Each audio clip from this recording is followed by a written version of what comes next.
오늘은 6.25 한국전쟁 74주년이 되는 주일입니다. 1950년 6월 25일 북한 공산당 김일성은 탱크를 앞세워서 남침을 하게 됩니다. 이 남한을 공격한 거죠. 그러면서 1953년 7월 27일 휴전되기까지 무려 3년 동안 치열한 그러한 전쟁으로 엄청난 사상자가 나옵니다. 백성들, 군인 할 것 없이 150만 명의 사상자가 나왔습니다. 유엔군 가운데 특히 미군만 36,500명이 넘는 전사자가 나왔습니다. 너무너무나 큰 전쟁이었습니다. 그렇게 아름답던 금수강산 이 한반도는 초토화가 되어집니다. 잿더미에 놓이게 되어졌습니다. 수많은 전쟁 고아들이 생겨졌고 이루 말할 수 없는 그런 이산가족의 아픔을 겪어야만 했습니다. 여러분, 6.25 전쟁과 같은 한국전쟁은 다시는 일어나면 안 됩니다. 이제 전쟁이 일어난 지 74년이 지나면서 오랜 세월이 지났죠. 저는 사실 6.25 전쟁 때 태어나지 않았으니까 그 현장이 없었죠. 그러나 이 역사를 바로 한다는 것은 굉장히 중요합니다. 그 역사를 통해서 바른 교훈을 얻을 수 있기 때문에 그렇습니다. 6.25 한국전쟁은 정말 우리 대한민국 사람들에게 있어서는 참혹한 부정적인 그런 안타까운 동족 상잔의 비극이 있었던 전쟁이었습니다. 그러나 이런 부정적인 역사라 할지라도 바로 이해를 하고 있어야만 다시는 이런 일이 일어나지 않도록 준비를 할 수 있어요. 이제 한미동맹과 그 다음에 이번에 푸틴 러시아 대통령이 북한을 방문함으로 이 북러 동맹을 맺게 되어지고 또 다시 한반도는 긴장 가운데 있습니다. 이 6.25 전쟁 이 74주년을 맞이해서 특별히 우리 예수 믿는 하나님의 사람들은 나라를 위해서 기도하며 정말 하나님, 대한민국 절대로 전쟁이 일어나지 말게 하여 주시고 남북한 복음으로 통일되게 하여 주시옵소서. 우리는 기도하는 시간이 돼야 될 줄로 믿습니다. 특별히 이 전쟁은 사실은 배후에서 이 마귀가 역사하고 있는 것입니다. 여러분, 예수님께서 제자들에게 세상에 환난이 있을 것을 말씀했어요. 요한복음 16장 33절 보면 세상에서는 너희가 환난을 당하나 그랬습니다. 예수 믿는 사람들이 환난을 당할 것을 말씀하셨습니다. 여러분, 이 세상은 마귀가 왕노릇하고 있죠. 그러니까 당연히 마귀는 하나님을 믿는 하나님의 백성들을 공격의 대상으로 삼고 그리고 가장 예수 믿는 사람을 싫어합니다. 교회는 에클레시아, 세상에서 불러냄을 받은 사람들의 모임입니다.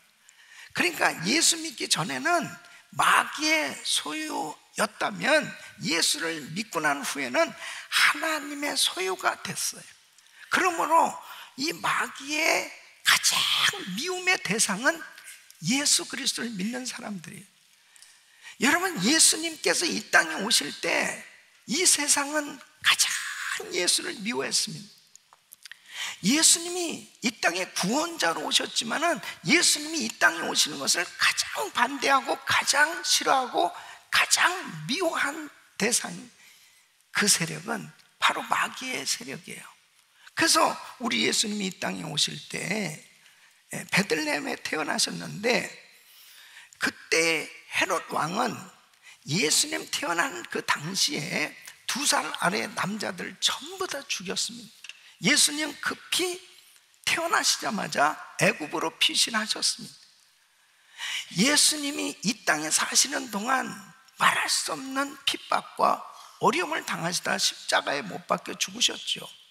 물론 구원 사역을 위해서 이 땅에 오셔서 인간의 모든 죄를 담당하시기 위해서 주님은 십자가에서 죽으셔야만 했지만, 바로 악한 원수 마귀는 어떻게 해서라도 예수님을 죽이려고 모든 계략을 다 사용해서 예수님을 공격했다는 것을 보게 됩니다.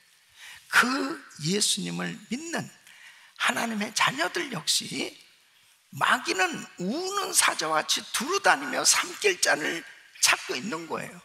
그만큼 이 악한 영은 하나님의 자녀들을 시험하고 핍박하고, 그리고 끊임없는 환난을 통해서 하나님의 자녀들을 넘어뜨리려고 역사하고 있는 것입니다. 그 중에 한 가지 큰 사건이 바로 6.25 전쟁이었습니다. 이 6.25 전쟁 때 가장 많은 피해를 입은, 그리고 어려움을 겪은 대상은 교회였습니다. 우리는 한국을 떠나서 미국에 살고 있지만은, 여러분 반드시 이러한 역사를 꼭 잊지 않고 기억하는 것은 너무너무 중요한 것입니다. 우리 다음 세대들에게도 이 역사를 가르쳐야 돼요. 정말 하나님을 기쁘시게 해드리지 못하는 그러한 나라, 하나님에게서 멀리 떠난 나라, 결코 축복된 나라 될 수 없어요. 어떠한 영적 전쟁이 벌어진다 하더라도 하나님 안에 있으면, 주님의 말씀에 붙들려 산다면 승리하게 되는 줄로 믿습니다. 그러므로 오늘 이 말씀을 통해서 정말 여러분 가운데 지금 극심한 이 환난을 당하고 있거나, 정말 신앙생활 하다가 어려움을 겪고 있는 그런 성도가 계시다면, 오늘 이 말씀을 통해서 다시 한번 일어날 수 있기를 예수 이름으로 축원합니다. 또 때로는 우리의 삶 가운데 나도 모르는 원치 못한, 원치 아니한 이러한 어려움을 겪는 경우가 있을 수도 있어요. 그럴 때 꼭 오늘 이 말씀을 기억하시고, 마귀가 주는 이 극심한 환난을 겪을 때 있어요. 하나님의 자녀들에게 있어서는 왜 이러지? 이거 뭐지? 이거 정말 이상한 일이네? 이 불시험을 당할 수도 있어요. 그럴 때 넘어지는 것이 아니고 주님의 은혜로 그 환난을 극복하면 위대한 간증자가 될 줄로 믿습니다. 꼭 승리하시길 예수 이름으로 축원합니다. 마귀가 주는 이 극심한 환난을 어떻게 극복할 수 있느냐? 첫째는 하나님의 사랑을 바라보라는 것입니다. 여러분 35절 말씀 보시면, 누가 우리를 그리스도의 사랑에서 끊으리요? 그랬습니다. 환난이나 공고나 핍박이나 기근이나 적신이나 위협이나 칼이랴 그랬습니다. 여러분, 환난, 공고, 핍박, 기근, 적신, 이 모든 것으로 그리스도의 사랑에서 끊어지도록 사단은 역사하고 있는 거예요. 여러분, 환난은 원래 로마 시대의 곡식을 타작할 때 사용하던 이 트리볼륨이라는 이 타작기를 의미하는 단어입니다. 그 한국에서는 도리깨라고 하는 것이에요. 도리깨. 여러분, 이 도리깨를 아는 분은 저하고 비슷한 시대에 사는 분이에요. 도리깨. 이 타작할 때 말이에요, 이 도리깨를 내려칩니다. 그러니까 환난은 마치 신자들을 땅에 눕혀놓고 이 도리깨로 내려치는 것처럼 그렇게 호되게 다루는 걸 의미해요. 그러니까 얼마나 아파요. 너무너무 고통스러운 그 모습이 환난이에요. 이 공고는 정신적인 고통을 의미하는데요, 마치 아주 흉악범들은 독방, 이 감옥에 가두게 되는데, 이 독방도 움직이기가 불편할 만큼 아주 작은 독방에 갇히면 너무 고통스럽다는 겁니다. 막 미칠 것 같이 그렇게 힘들다는 거예요.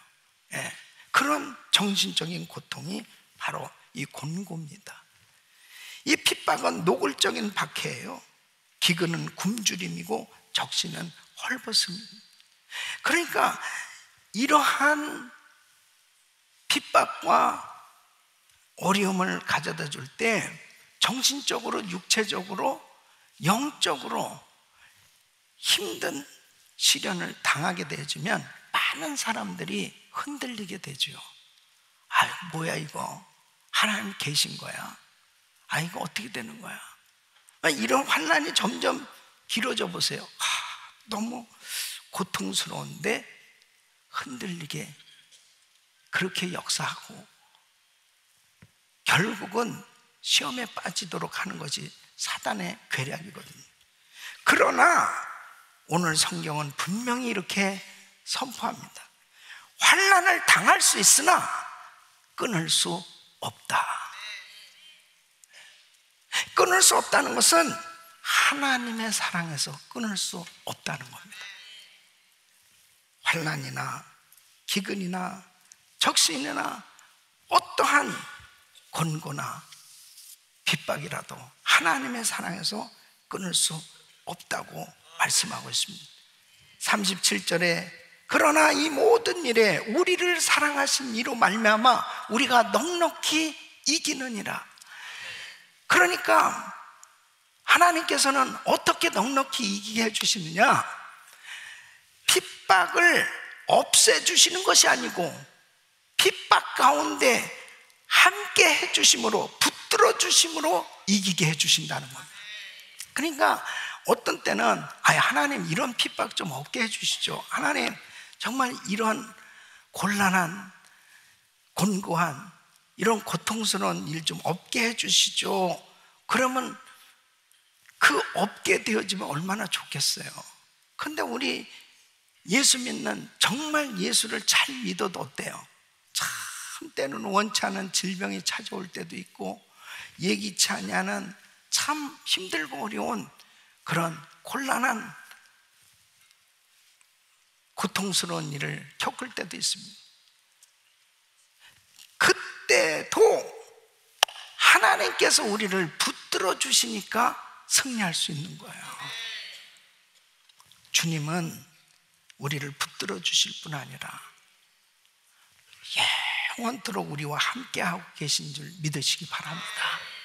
사도 바울이 그렇게 매를 맞고 말할 수 없는 핍박을 겪으면서도 그가 끝까지 승리할 수 있었던 것이 바로 뭐냐? 하나님이 붙들어 주셨기 때문입니다. 고린도후서 4장 7절로 11절 보면 우리가 이 보배를 즐거스레, 이 보배는 바로 예수 그리스도 복음이에요. 이는 능력의 심히 큰 것이 하나님께 있고 우리에게 있지 아니함을 알게 하리 함이라. 우리가 사방으로 우겨쌈을 당하여도 쌓이지 아니함, 답답한 일을 당하여도 낙심하지 아니함, 핍박을 받아도 버림받지 아니함, 거꾸로 트림을 당하여도 망하지 아니하고 우리가 항상 예수 죽인 것을 몸에 짊어지면 예수의 생명도 우리 몸에 나타나게 하려 함이라. 우리 산자가 항상 예수를 위하여 죽음에 넘기움, 예수의 생명이 또한 우리 죽을 육체에 나타나게 하려 함이니라. 핍박과 환난을 당하고 고통이 찾아온다 하더라도 하나님의 사랑은 의심할 수 없어요. 그 사랑은 변하지 않는 줄 믿습니다.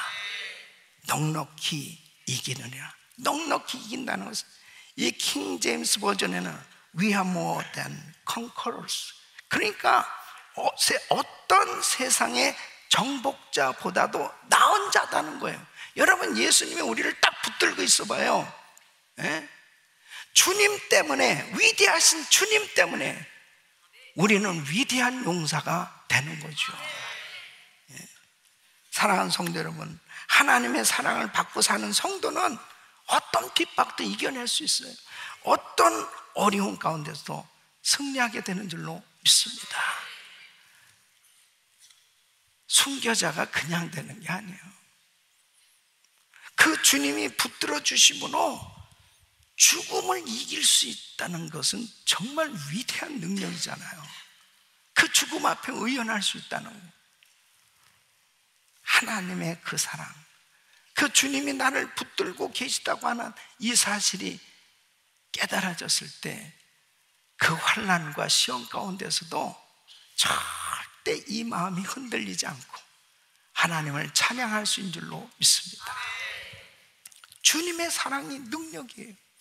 하나님이 우리를 사랑하신다는 것을 믿고 그 하나님이 우리를 붙들어 주시는 그 은혜 가운데 넉넉히 이긴 줄로 믿습니다. 우리 사랑하는 성도 여러분, 하나님이 사랑하여 주시는 그 주님이 붙들어 주시는 그 은혜로 승리하시기를 축원합니다. 두 번째는 하늘 영광을 바라보라는 것입니다. 주님은 제자들에게 너희는 세상에서 환난을 당할 것이다 말씀하셨어요. 그러나 이 핍박받는 자들이 받을 상급과 영광에 대해서도 말씀하십니다. 그래서 마태복음 5장 10절로 12절에 이렇게 말씀하십니다. 의를 위하여 핍박을 받는 자는 복이 있나니 천국이 저희 것임이라. 나를 인하여 너희를 욕하고 핍박하고 거짓으로 너희를 거스려 모든 악한 말을 할 때에는 너희에게 복이 있나니 기뻐하고 즐거워하라. 하늘에서 너희의 상이 큼이라. 너희 전에 있던 선지자들을 이같이 핍박하였느니라. 여러분, 예수 믿는 사람들에게는 이렇게 핍박이 따라오게 됐어요. 특별히 복음을 전하려고 하면 정말 마귀가 싫어합니다. 예수님 전하면 아주 길을 막고 너무너무 고통스러워해요. 왜냐하면 예수 믿으면 구원의 역사가 일어나니까. 그러니까 이 사람은 전도를 하다 보면 종종 사람은 참 착하고 그렇게 양순하고 너무너무 좋은 사람이야. 그런데 예수 좀 믿으시죠 하면 갑자기 눈썹이 올라갔다 내려갔다 하면서 예수 얘기하면 다시는 우리 집에 오지 마요. 당신하고 말 안 해요. 아니, 복음 전하는 일인데 좋은 말 하는데 당신 구원받으라고 얘기하는 건데 천국 가라고 얘기하는 건데 이렇게 좋은 굿뉴스를 전하는데 왜 싫어? 왜 싫어? 그 사람이 싫은 게 아니에요. 그 사람 배후에 사탄 마귀가 복음을 듣지 못하도록 방해하고 있다는 사실을 아셔야지. 그래서 때로는 복음을 전하는 사람에게 돌을 던집니다. 복음을 전하는 사람을 그렇게 미워해요. 사탄 마귀가 그렇게 방해를 하는 거예요. 사도행전 7장에 보면 스데반 집사님이 말씀을 전하는데 이 사람들이 이 말을 듣고 마음에 찔려 이를 갈았답니다. 왜 이를 갈겠어요? 복음을 전하는데 이를 갈 뿐만 아니라 돌을 들어서 스데반을 향해서 던지는 거예요.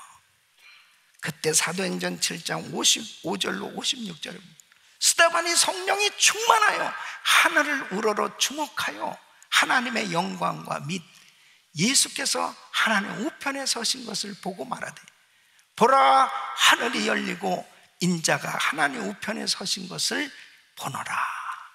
하나님의 영광을 보는 거예요. 여러분, 예수 믿는 사람들이 정말 이 땅에 살면서 세상 사람과 다른 점이 뭐냐면 하늘이 열리고 하나님의 영광을 볼 수 있다는 거죠. 하나님 앞에 내가 핍박을 당하고 환난을 당할 때 세상 사람들은 깜깜한 거예요.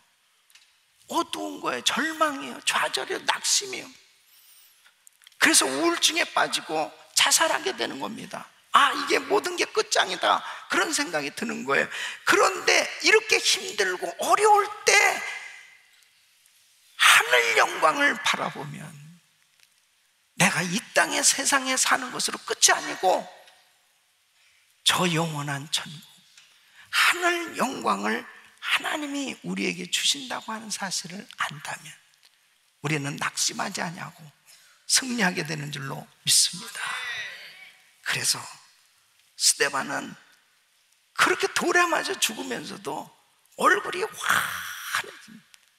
하늘 영광을 보니까요.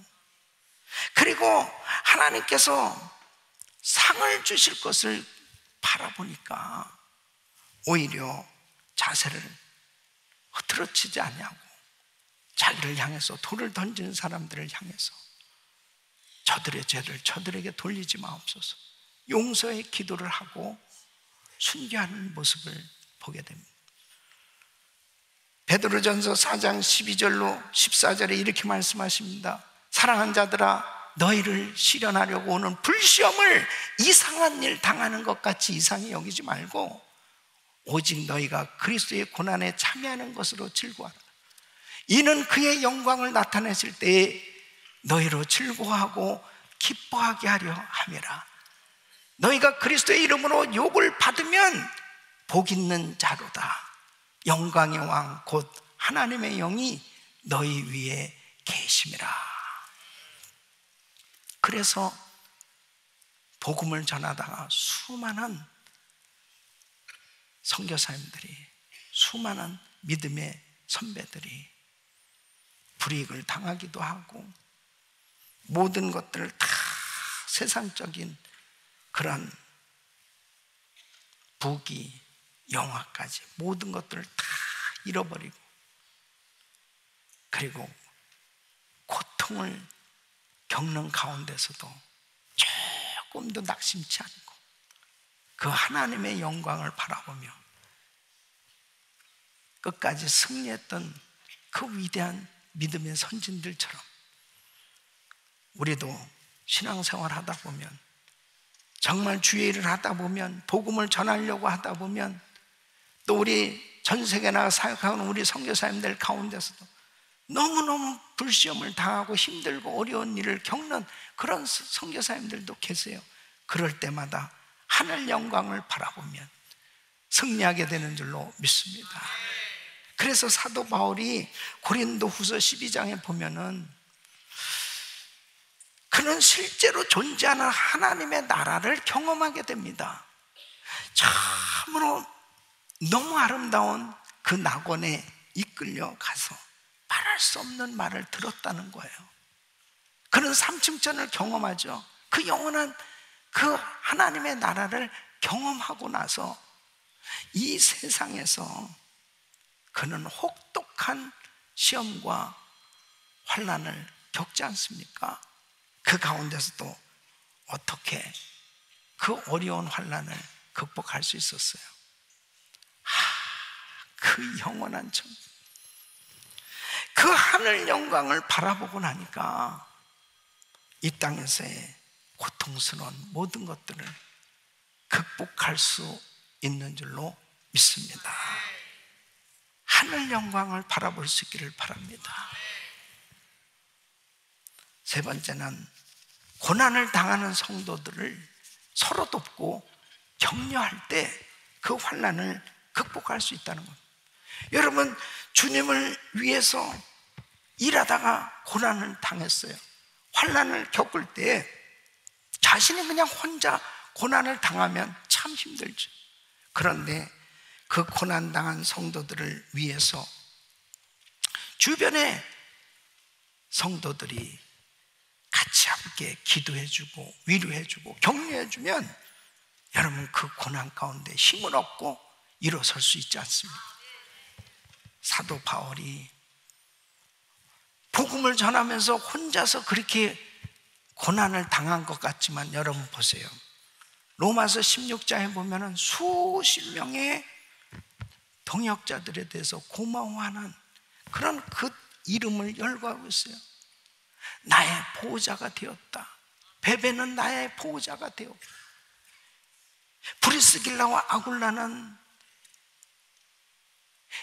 내 목숨을 위해서 자기의 생명까지도 아끼지 않냐고 자기의 목이라도 내어줄 만큼 나에게 귀한 동역자가 되었다. 이런 수많은 동역자들이 있기 때문에 그때그때마다 바울은 힘을 얻을 수 있었고, 그리고 그가 로마 감옥에 갇혀 있을 때도 얼마나 외롭고 힘들었겠어요. 그때 오네시모로를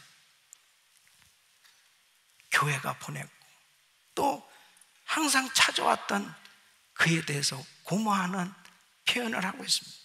디모데후서 1장 16절로 18절 보면, 원컨대 주께서 오네시모로의 집에 긍휼을 베푸시옵소서. 저가 나를 자주 유쾌케 하고 나의 사슬에 매인 것을 부끄러워하냐. 로마에 있을 때 나를 부지런히 찾아 만났느니. 그러니까 이 사도 바울도요, 인간이잖아요. 정말 믿음을 가지고 주의 사역을 하고 있지만은 감옥에서 얼마나 외롭고 힘들고 어려웠겠어요. 고통스러울 때 이 오네시모로가 이렇게 자주 찾아와서 자기의 위로자가 된 거예요. 그러니까 저절로 이렇게 축복 기도가 나오는 거죠. 원컨대 주께서 저로 하여금 그날의 주의 긍휼을 얻게 하여 주옵소서. 또 저가 에베소에서 얼만큼 나를 섬긴 것을 내가 잘 아느니,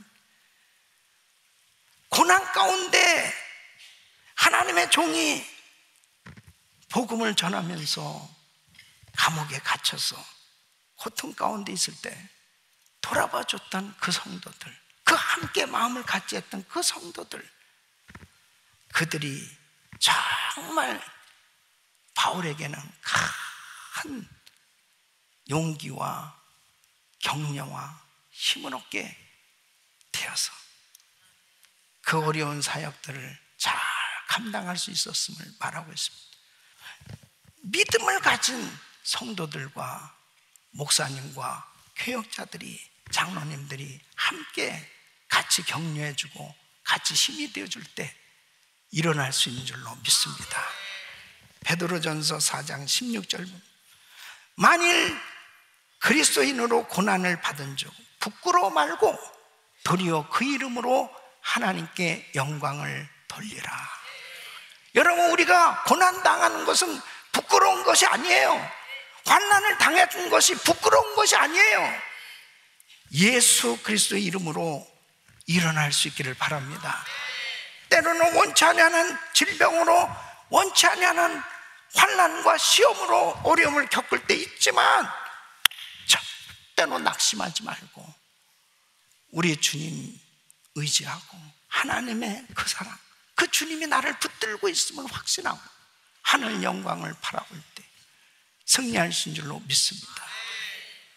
그리고 가정교회 목자, 또 그룹의 그룹장, 그리고 목사님들한테 연락을 하고 같이 기도하면서 서로 돕고 함께 힘을 모으면 어떤 어려운 가운데서도 승리할 수 있는 줄로 믿습니다. 여러분, 6.25 전쟁 74주년을 맞이하면서 다시 한번 영적으로도 절대 이 전쟁은 지면 안 되는 거고, 그리고 대한민국 다시는 이런 동족상전의 비극과 같은 전쟁이 일어나지 말고 꼭 남북 간 하루속히 복음으로 통일되고 하나님 앞에 아름답게 쓰임받을 수 있기를 예수 이름으로 축원합니다. 여러분, 하나님의 사랑이 참으로 위대한 것은 강팍한 그 심령이 다 녹아지고 그 하나님의 복음을 받아들일 수 있는 그 통로가 되어질 수 있어요. 그래서 우리는 지금도 나누는 일을 하고 있는 것입니다. 고난을 당하고 있는 성도님이 계시다면 여러분, 절대로 여러분은 혼자가 아니에요. 주님이 여러분과 함께하고 있고 교회가 있습니다. 여러분과 함께 같이 힘을 모아서 복음 전하며 하나님의 나라를 위해서 아름답게 쓰임받기를 축원합니다. 그리고 모든 성도들이 어려운 가운데서 예수 이름으로 일어나 하나님께 영광을 돌릴 수 있기를 예수 이름으로 축원합니다.